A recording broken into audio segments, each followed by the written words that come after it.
Welcome to Sweet Life Beat Life. We hope this video helps. In this video, I will explain how to learn Python in W3Schools. Open the W3Schools Python tutorial and start with the basic syntax and variables immediately. Work through data types, lists, and dictionaries step by step while trying each example in the TIT editor. Set aside short daily sessions and focus on one topic per session to build steady momentum and avoid overwhelm as you progress through exercises and quizzes. Start practicing by copying examples into the TIT editor and changing values to observe behavior. Build tiny projects like a calculator, to-do list, or CSV parser to connect tutorials to real tasks. Test edge cases and invalid input to learn error handling and debugging strategies.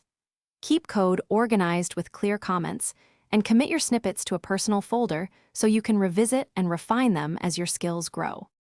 If you're finding this video helpful, please subscribe and like to support the channel.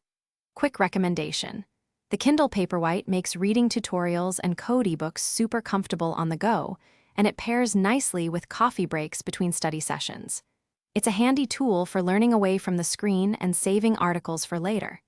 Check the description for the link and other deals. Now let's get back to the video. Adopt a structured plan by following the tutorial order from basics to modules and file handling. Mix reading with short videos and daily coding challenges to reinforce concepts through varied formats. Set clear milestones, such as finishing a project or writing a 50-line script that uses functions and file I/O. Review previous sections weekly and refactor older code to apply new techniques and measure real improvement over time.